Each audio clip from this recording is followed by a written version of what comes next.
Hi, this is Mario, my husband. I'm Alana from Italian Cook, and today we're going to be working on the pizza dough, and you can also use this pizza dough for the miscateggio, which is an Italian Christmas, well actually we do it Easter and Christmas. They're stuffed dough with potatoes and onions and minced meat, so that will follow later on in another episode. Okay, so basically we can say this is a dough, a basic dough that you can use for many things. For pizza, like you said, miscateggio. So I'm going to show you our family secret, our traditional dough, which is very nice. The color, the taste, the texture, it's just phenomenal, as you will see later on with when we start baking. So I'm going to start here. Thank you very much, Alana. Go ahead. So what we have here is 8 cups of flour. I've already inserted the 8 cups of flour within here. You have to understand the precision of making something like this. Through practice, of course, all the ingredients here are perfect. In other words, we won't have to worry about adding this or putting that, or not too much water, not enough water. Always make sure your ingredients are perfect. Now, what we're going to do to start is I have 2 envelopes of yeast. I'm going to put it in the warm water, which is half a cup of lukewarm water. That's 2 envelopes for 8 cups of flour. Within the yeast, we can put the sugar, because sugar will not harm the yeast. So I'm going to put 1 tablespoon and a half. We'll put that aside. What I will do is now mix the 2½ cups of water with, again, the ingredients that we're going to be using. We're going to take 4 tablespoons of olive oil.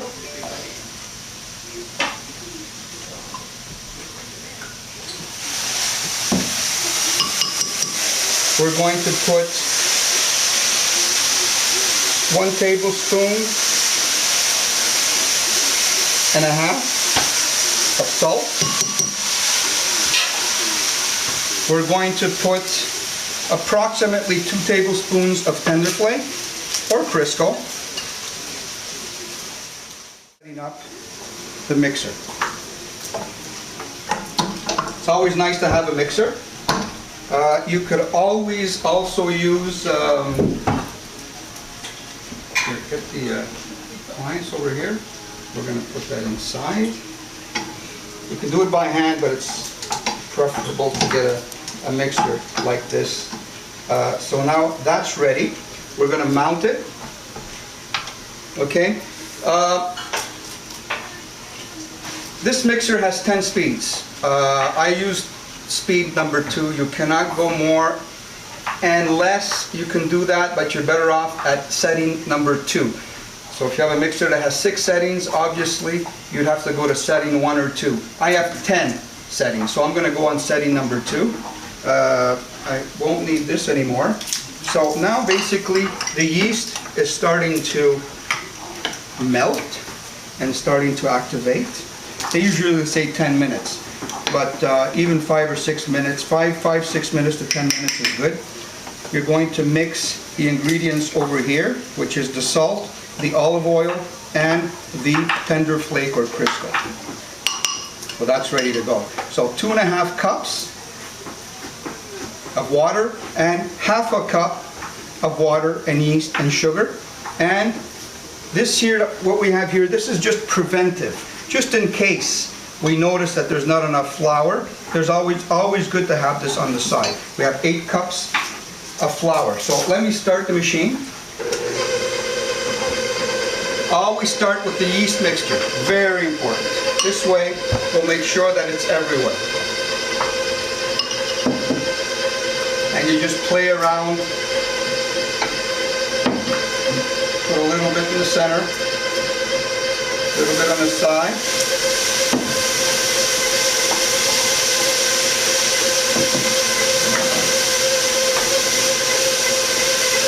Now, beer. 1 bottle of beer.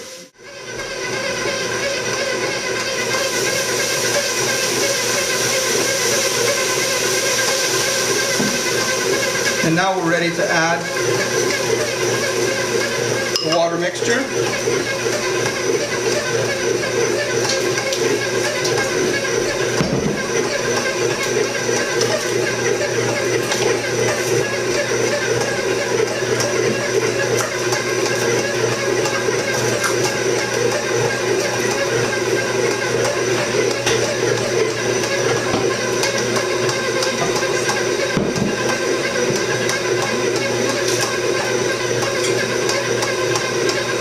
And you slowly add the water, so this way the machine will be able to mix everything properly.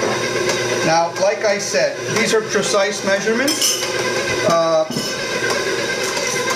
Doing it so many times, basically, it gives you an advantage. Now, what I would do is put the safety glass on top here when you're doing this little trick.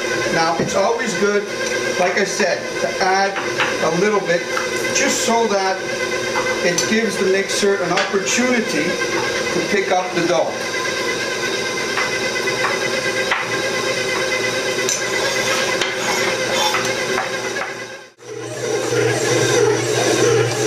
So when the mixer starts to feel a little forced, that's because it's almost come together properly. And you'll notice that the texture will change.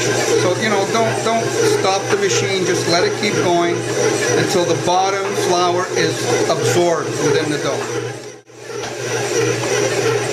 You know, you wonder, should I touch the dough for the texture? Again, I'm not going to do that because I'm using precise measurements.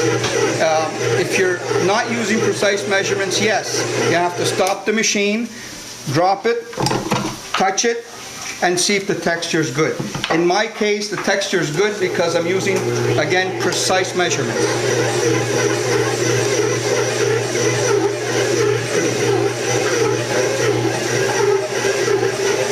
So basically that's it. I'm going to stop the machine. I'm going to drop the dough. I'm going to remove the apparatus. Take it up. And I'm just going to basically put it on the table.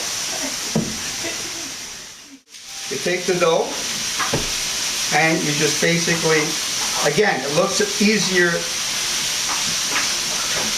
It looks easy, but it's not easy. But you're going to get used to it. So what I'm doing with the baby finger is I'm tucking the dough underneath like this. Okay? Now, a usual 16-inch pizza takes 2 cups of flour. So what I do is I take the center, I cut it,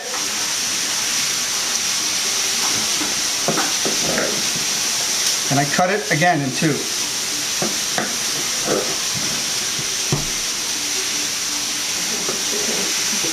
Then take the dough and I do the same movement that I did when it was solid. You can basically say I'm kneading right now and putting everything together, making it look a lot more attractive. There we go. And we do that with all 4.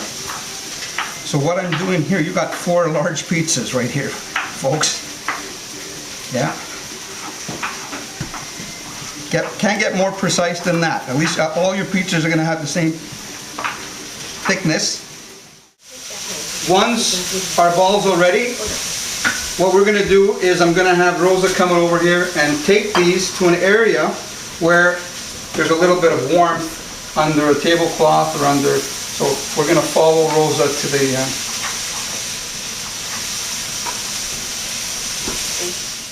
you see there, we made dough earlier, so that dough is starting to rise already. So I will just lay these 2 fresh doughs over here and they will rise just like this, and you just cover them up and you just leave them alone and don't get any draft or anything on them, and till the balls double, and then they're ready to be used. So this is basically how we make dough.